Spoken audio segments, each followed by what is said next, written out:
Welcome to We Chat Divorce.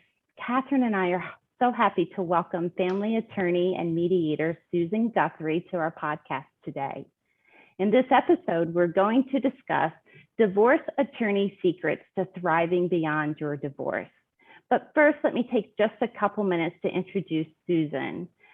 So Susan Guthrie, she's a nationally recognized as one of the top family law and mediation attorneys in the United States. She's been helping individuals and families navigate separation and divorce for 30 years. Susan provides exclusive online divorce mediation and legal coaching services to select clients around the world through her business, Divorce in a Better Way. She's also recently partnered with mediation legend Forrest Mosten. Did I say his name right? Mosten, yes. To create the Mosten Guthrie Academy to provide cutting-edge gold standard training for attorneys, mediators, and other professionals. In addition to her other professional endeavors, Susan is an award-winning podcast host, having reached a podcast listening audience of almost 4 million in the past 2 years. Susan is the creator and host of the hit podcast, the Divorce and Beyond podcast with Susan Guthrie, which debuted on iTunes top podcast for self-help lists. She recently launched the Learn to Mediate online podcast with Susan Guthrie Esquire to bring current information, updates, and news on ODR to her thousands of followers. And that's just a small piece of all that Susan has done for us in our industry. So welcome, Susan. Oh, thank you both for having me. I'm so happy to be here with you. And what I love about all that, I'm just going to call her Susan. That's how easy she is to talk to. Yeah. Oh, please. Yeah. The worst part about being interviewed is hearing all of that at the first part, right? Yeah. And if I could give my personal accolades, I often think about you as the forerunner and paving the path so that all of us behind you have, really good exposure in the new way of technology, mediation, and to your point, divorce in a better way. So thank you for all the work that you do for not only for people going through divorce, but for all of us professionals who are trying to help families just do it a better way. Oh, thank you. That actually makes me so happy because I do think it's a dual front approach. Let people know that they can get divorced in a better way, and let professionals know that people want that better way. And there are people like both of you helping people to do that. And I think it's just so incredibly important that people hear that message. So I really appreciate that. Thank you. Yeah, and it's really exciting that we're seeing a shift in power to the couple actually going through divorce. And they're requiring a change. They need it, so it's nice to see the professionals coming around to provide that for them. Right. I think we are seeing more and more professionals. I will a little bit throw my profession under the bus, the lawyers side of me. They're a little slower to come to the table, but I think it's really important, Catherine, what you just said. The people who are going through the experience of divorce want the control back. They're finally starting to understand something that's actually been true all along. It's kind of like Dorothy, who always had the power to go back home if she just clicked those shoes. Yeah. You never had to turn your power over to an attorney or a judge. But now I think it's a much better known paradigm that you can sit down and still control your life, even if you're going through the disruption of divorce. Right. Yeah. And we've had the benefit of working with many attorneys who embrace, the clients being informed and are trusting that more, because I think also historically, maybe attorneys felt that, only they knew how to do it. So they didn't really trust another way. But I think their trust level is also expanding into that realm of helping people divorce a better way. So that's a good thing. Yeah, I think the more experience the attorneys get with working with financial professionals like you and see just how much better the entire process is, for the attorneys included. I mean, we all know it's a kind of a tough way to make a living, honestly, to be there in the, I don't know what you want to call it, the sandbox of divorce day in and day out. And so when people are moving through the process in a more informed and supported fashion, I think everybody wins. Yeah. Oh yeah, Agreed. otherwise you have one case for 5 years, and who wants that? You know, everybody, yeah, everybody gets fed up at that point, right? And it's never a good outcome. Yeah. So to our topic today, divorce attorney secrets to thriving beyond your divorce. Susan, I think you have some hacks, tips, and secrets for us. So let's go to the first one. What's the first mistake most people make when they're deciding to divorce? You know, I think that very first mistake is something along the lines of what we've just been talking about here. And that is that they automatically assume that it's going to be a knockdown, drag out battle, and they start preparing themselves for that, both mentally as well as with the team that they may be pulling around them. And as we've just talked about, it does not have to be that way. And you almost make it a preordained conclusion if you go into it with that mindset. So the very first thing I always tell people to do is take a breath, take a moment, and educate yourself, much as we're talking about right here, about all the different ways and the different approaches there are these days to getting divorced, to going through the process, and start thinking about what's going to work best for your family. As you both know, there's mediation, collaborative divorce, online processes. I mean, there's so many different ways that you can go through this. So I think it's really important not to automatically assume that it's going to be what I call your mama's divorce, right? Your mama's divorce is the old world. Have your divorce, and you get to curate that the way you want it. I feel like that needs to come from an informed perspective, right? So, which is why we work so hard to just financially educate anyone who's going through the divorce process, because a lot of financial literacy really is occurring in these divorce cases, which prompts people to take that jump start or leap into a battle in their head because they're afraid they won't understand the information that they need, or will they get the information that they need. So when they come to us first and we can do that, you really feel the temperature of everyone, so they have a chance at mediation, because I feel like mediation should be the first step anyone takes to any part of negotiations, right? I don't think you need to jump into this, we need two attorneys to fight something out. If you're informed, you should be able to make smart decisions on your own. Right. You actually said, I think the key word in all of this is education, because face it, your average person going into divorce, one of the scary parts of it is it's usually something you haven't been through before. You may have been through it tangentially through family members or friends or something like that. But the biggest emotion people feel in the beginning of divorce is fear, and it's because they don't know and don't understand. Well, it is truly one of those areas in life where knowledge is power. And it breaks down to certain areas that you need to know. And you've already mentioned the one that you two are such experts at, financial. You need to educate yourself in the financial. You also need to educate yourself on the side of things, if you have children, on what's going to actually work best for them. And there's a lot of information around that. And then frankly, you need to think about the process itself, because that's still that knee-jerk thought, much as you just said, Catherine, about getting two attorneys to do all that negotiating for you.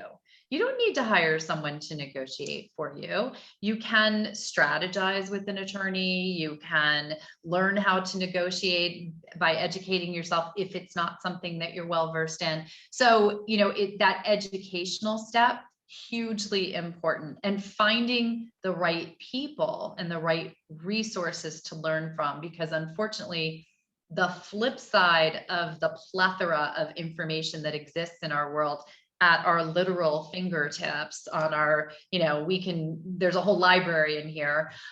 You don't know who you're getting information from always. So you do need to vet your experts and make sure they're like the two of you, people who actually are experts, subject matter experts in your area before you get your information from them. Right. I mean, it's hard when you have a lot of people chirping in your ear, telling you what to do and what you shouldn't do. And, it frustrates me sometimes when they're trying to advise them to make decisions when they don't even know what the overall agreement would look like. So they're one-off decisions that could really blow up your whole scenario. So, that's always a frustrating thing, just too many people in your ear. Yeah, well, and doing that thing you just mentioned, right, about, people will start to make piecemeal decisions before they have a full picture of what the actual, I always call it the marital pie, right? You two have a much better, much more financially technical term for it, your divorce solution, and your Our financial portrait. But I call it the financial pie or the marital pie. But until you know exactly what's in that pie, a big mistake people make is they start slicing their pie up and dividing it. Well, I'm going to keep the house. He's going to keep this. We're going to do this. Before they know whether, can you afford the house? Can you, what's the debt on the house? Can you refinance the house? I mean, I mentioned the house just because, as we all know, that's a big area and often one of the larger assets. But that is something that people jump into and start making those piecemeal decisions when really it should be made as a part of an entire whole. Oh, I'm so glad you said that, Susan, because it just seems like recently, many of our clients who even have attorneys engaged, they're having discussions about dividing one of the larger assets without taking the whole pie, as you say, into consideration. And that's red flags for us to watch a client feel like they have to participate in those discussions when they don't have a full understanding of the entire portrait. Oh, it's when mistakes get made. And honestly, the biggest issue with that, when I see that happening, and maybe you two have seen this, is, someone will say that they agree to one of these, of the moment piecemeal things, and then realize as things start to unfold, maybe that wasn't the right decision. So they walk it back. And to the other party, that feels like reneging. That feels like going back on your word. And now what have you done? It may have been done innocently, but you have now created a tension and a lack of trust because you've now turned around on something. So it actually can lead to huge mistakes. And it all goes back to what we talked about just a moment ago about you wouldn't make those mistakes if you took that time before you jump into any of the dividing to get educated, to understand what you have, to get that financial portrait. Exactly, because it's that mistrust that you cannot get back when you're going through divorce, because there's already a break in a trust which led you to divorce. But now that's when that 10% or less cases end up in these litigation battles. Sure. And if it would have just started differently, I bet you if we had about 100 people on here who are divorced and never knew any of us or anyone like us, they're all probably saying, gosh, I wish I started it differently. Yeah, the start is really one of the key moments in time. And I think it's important for people to understand, because as we all know, and I've been through it, you go through a long period of time where, am I going to stay? Am I going to go? Am I going to stay? And it's exhausting. And then you get to that and you build yourself up to either have the conversation with your spouse, that's that's very stressful, or you hear it and it's a big pow because you didn't know it was coming. But everybody in that moment thinks, well, I've got to rush out and get an attorney. I've got to go get the meanest attorney I can find in town. And they just jump into the process and put it all into the hands of that attorney. And instead, there are so many steps that are actually better steps to take, such as engaging financial experts to start the financial education, getting a coach who's going to help you with now all that emotional content that you have going on, getting, doing your research, listening to podcasts, whatever your resource is, And then making decisions about, well, do we want to sit down and mediate? Do we want to hire collaborative professionals? Do we want to sit at the kitchen table and see what we can work out? There's a million different ways to come at this, as opposed to that jump in, hire an attorney, and you're off to the races or off to the war.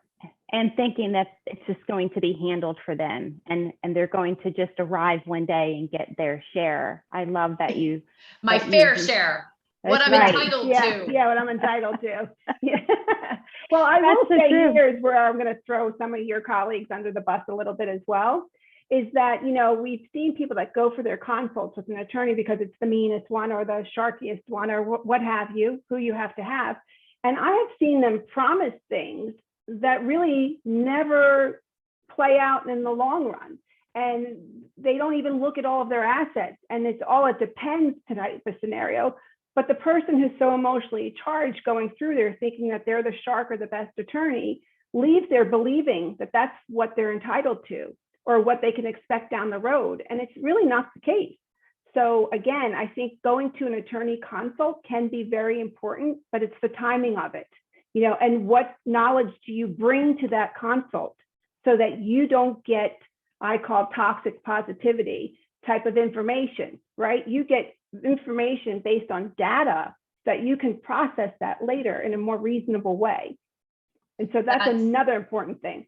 So important what you just said. I hope all of your listeners are hearing this. And I will throw those same attorneys under the bus. Let me be really clear about this. No attorney in a consultation can promise you anything. No attorney at any point in your divorce can promise you anything as a result in your divorce. You know why? We don't wear the robe. We don't make the decisions. We don't have a crystal ball and we don't have a magic wand. None of that comes with the law degree. So if you go to an attorney, here's another insider tip. And if that attorney promises you something, don't go back to that attorney. Do not retain that attorney. You are not paying for, what did you just call it, Catherine? It was so great. Toxic positivity. Awesome. If you're going to pay for toxic positivity, what are you really paying for? Lies or untruths. And it is, it may feel good in that moment to hear what you want to hear. All an attorney can do is tell you a range of what we've seen in court or how we might see how something might break down, but there is never an ability on the part of an attorney to promise you anything. So a wonderful point for people to understand. And the other point that you made, I do think is also important for people to understand. If you're going to go for that consult, it can be a great educational experience. The more information you can give the consulting attorney ahead of time, such as the financial portrait, home run if you have something like that, because then they're able to give you insights, not promises, but insights about what's in there. So important.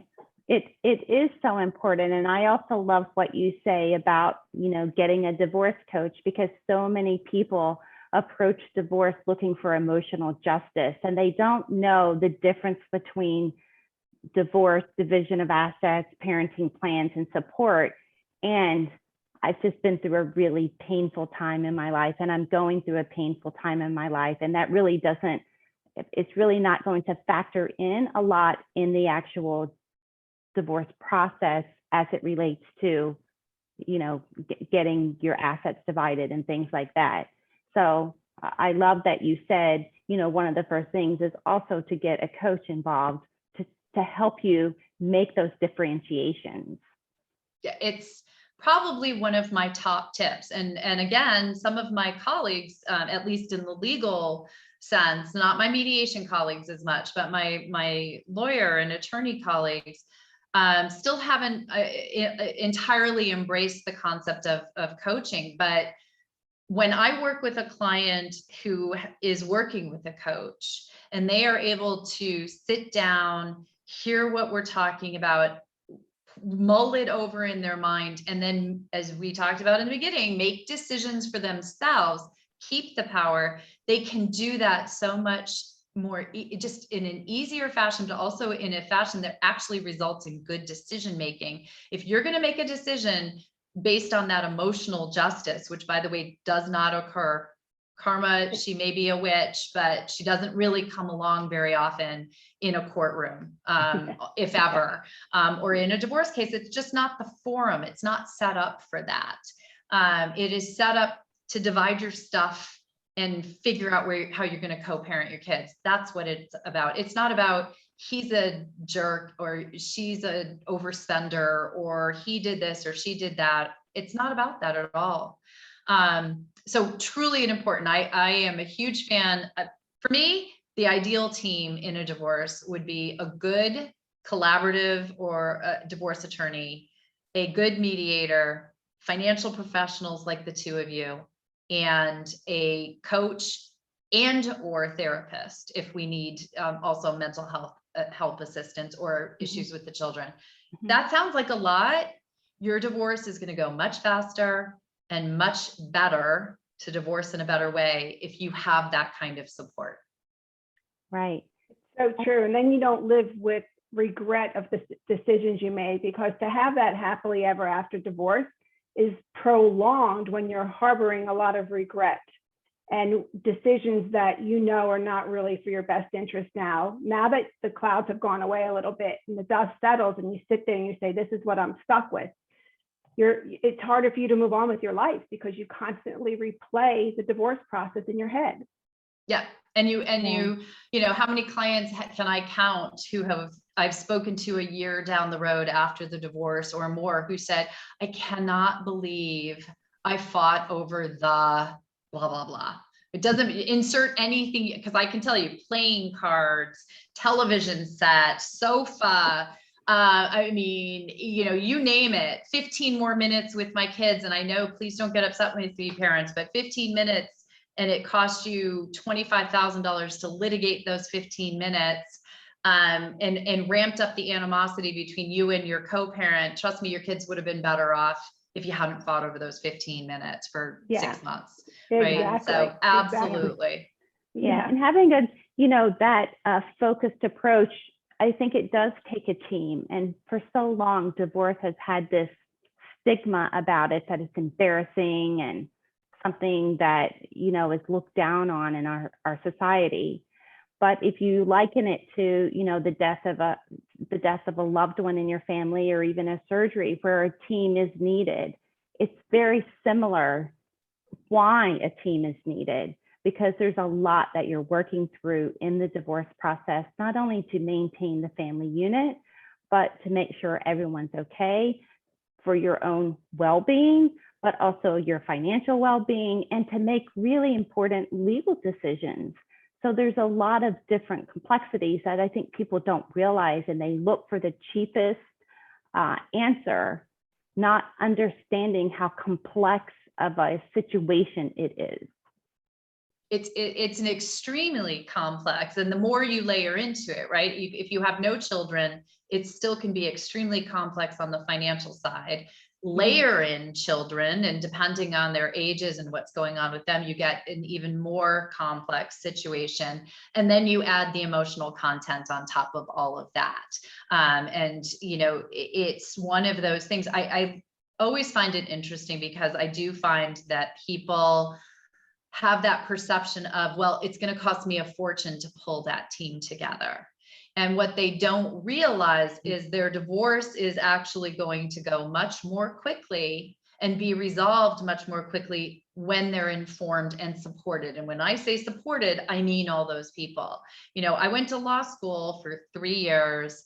You know, I've practiced for 30 plus years. I've learned a lot about finance. I've learned a lot about children over the years of my experience, but I'm not an expert in finance. I'm not an expert in children, despite being the stepmother to triplets. I mean, there are people who are trained in those areas. And by the way I've even learned what I do know is I've been lucky enough to work with fantastic professionals like you, where I've learned that information. They don't teach us about quadros and 401ks and all that in law school. Guess what, folks? Nope. I've learned it from people like you.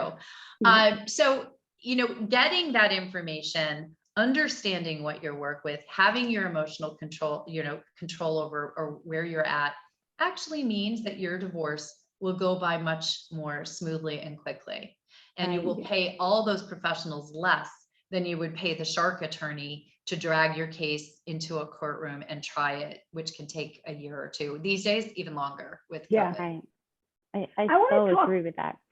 Yeah. I wanted to ask you a little bit about, and this will aid to all of this. People don't really understand that, in divorce, you're basically dealing with support, custody, and equitable distribution, right?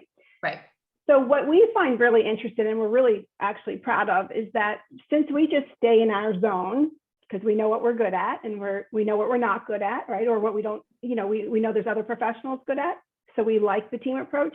But as we're gathering the documents and we're assessing the data, a couple of times we have one of the parties, typically the person who is not really the caregiver of the children all the time, who now is starting to feel a lot of angst and says, I'm not giving you any more forms until she agrees to custody of X, Y, and Z.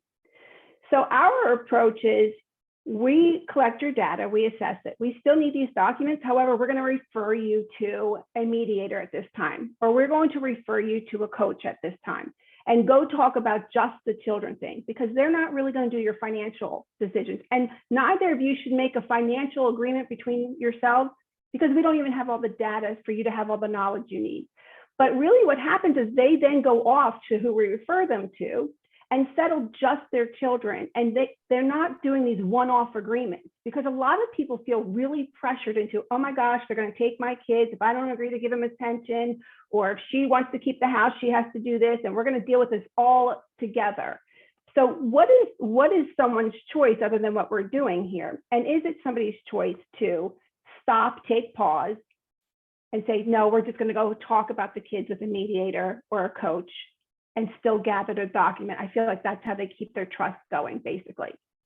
I think that's a fantastic suggestion, actually, because yes, you do not, I mean, when we talked earlier about it's a puzzle and you need to put all the pieces together, taking the parenting plan outside of that is actually something that can be done and discussed at any time. Because what people need to understand, and I'm just going to speak about the law for a second, because I don't really think the law should have much to do with your children, but in a divorce it does. The issue of what's in your children's best interest, which is the legal standard, is something that is subject to be changed at any time. So even if you were to go and decide today that you think this particular parenting plan is in your children's best interest, if things were to change in the future, then that's up in the air. That can be revisited. It can always be revisited. And what I say to people, what you described, I call it the hostage taking approach to divorce negotiations, right? It is well, I'm not going to give you what you want, or I'm going to take what you want if you don't give me what I want. And people I especially hate it when they do that with the children, but they will do it with other things that are important. I've seen them do it with the pets. I've seen them do it with the house. I've seen them do it with retirement, you name it, because that is a key thing that we all understand as professionals in this realm. Spouses know how to push each other's buttons, and they know where the weaknesses are. So they will use those in a negotiation, which may be great if you're a cutthroat business deal guy. But if you're trying to negotiate a settlement with someone that you're going to go forward and co-parent with, perhaps you don't want to come at it from that approach. So yes, I think it's a great approach. I think you can go to a mediator at any time in your divorce, and a good mediator is going to help you with the current issues, whatever those might be, as well as help you start working toward that final settlement. And that's what people don't realize, is they think they go to a mediation and it's all about what the final settlement's going to be. Very often in the beginning of a mediation, we are going to talk about how the kids are going to get to school every day for the next month until school's out, or how the bills are going to get paid while you're figuring out how the divorce is going to work out, how the mortgage is going to continue to get paid, or who's going to be responsible for doing this, that, or the other thing. So you can deal with immediate issues, and you can always be working toward that final issue. But the key point is, that you and Karen are working in the background to help continue pulling together the information that's needed, so that when you have worked out what your at least current parenting is going to look like, you can move on to those financial issues. Mhm. Agreed. Don't you love when somebody comes to mediation, they say, well, we have an agreement, we just want to go over it with you? Another situation that's hardly ever happened. Yes. And, but to their credit, I don't want to deter anyone from talking to their spouse.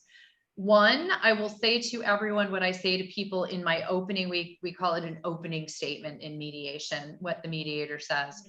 It is perfectly acceptable to say, I hear what you're saying. I understand it. If you've asked the questions that you need to ask, let me think about it. I'm open-minded, but I want to think about it and not make a decision right now. That is the trap that people fall into all the time. And I always say, sounds great. I hear you. I need to talk to my financial advisor. I need to talk to my attorney. Let's talk about, give me some time to think about it, and let's talk about it more with our mediator. Perfectly acceptable, and actually a home run for everyone, because then when you come to mediation, you're ready to talk about it, but with someone who's going to help you.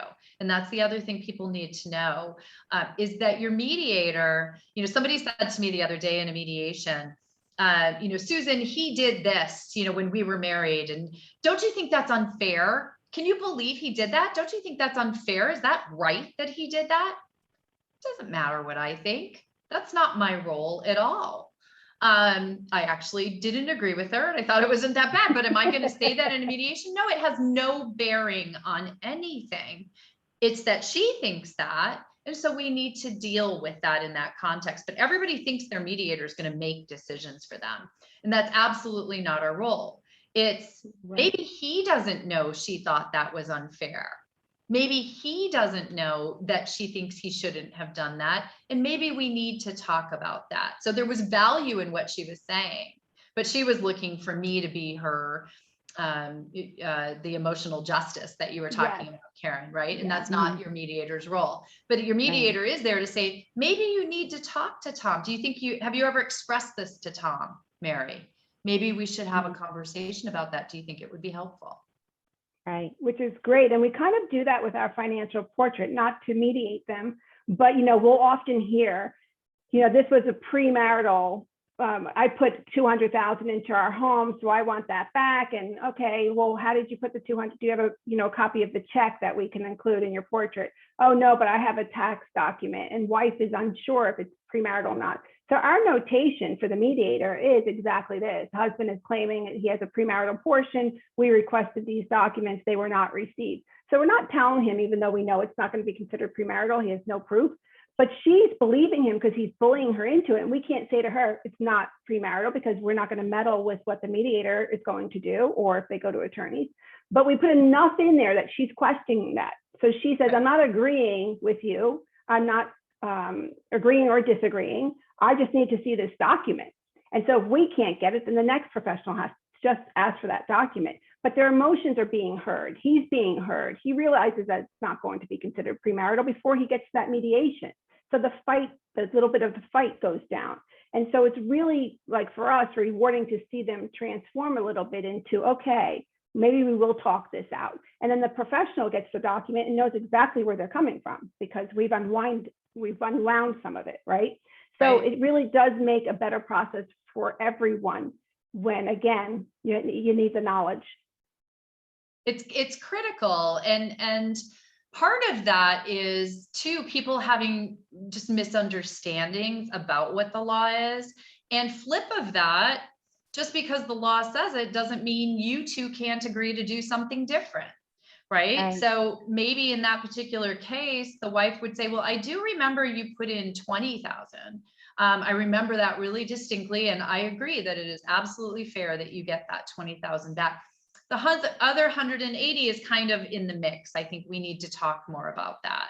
But now that may not be what a judge would do, but in mediation, they get to be guided by their own moral compass and by their own definitions of fairness within the context of they have to come to an agreement, right? I get people all the time, and I'm sure, well, that's not fair, or that's not what I'm entitled to. Mm-hmm. Who knows what's fair and who knows what's entitled to? What can you live with? What works for you and what works for your family as you move forward? Because I always say to people, yes, everything has a dollar sign, but always keep in mind your peace of mind has a dollar sign attached too. Yeah. And that you're gonna spend a lot of money arguing over that television set, Right. probably much more than your peace of mind was worth. Right. And I think that comes from a space of just having some control. But when you're informed and you have a team, you won't even be fighting over a television or a sofa. You'll know the parameters of what's going to benefit you most, and that's where your focus will be. So that's Yes. great. So Susan, what last word would you like to leave with people about their divorce experience? You know, I want people, you used the words earlier, Karen, and I think it's important to say them again. Divorce is so viewed as a shameful and stigmatized experience in our lives. And I actually read a quote, and I think it was a quote from Jennifer Aniston, but she said, you know, she's been married and divorced twice. And she said to a reporter, I consider both of my marriages very successful. They just didn't last forever. And That's what I say. yeah, and I mean, I've been married once or twice and divorced once. You know, I would love it if we can start twisting that or inserting that thought into our brains as we go into divorce. And the other aspect of this that I want people to just consider is that instead of being a horrible, terrible experience of life and a horrible thing to happen to you, consider that divorce is an opportunity. It is an opportunity for a new beyond. That's why my podcast is Divorce and Beyond. It's your opportunity to create a whole new future. And truly in life, you can count on one hand the times in your life where you have those opportunities to make major changes, just to fit in with what you truly want. And we change and evolve as we grow. So if you can view divorce as an opportunity, as opposed to a terrible, horrible thing that is happening to you, I think that you will find that you can divorce in a better way. I agree. That's Amen to so well that. said. Thank you Mhm. so much. So this concludes this episode on divorce attorney secrets to thriving beyond your divorce. Thank you, Susan, for a great conversation. So thank you both for having me. I truly enjoyed this. Thank you. Yeah, thank you.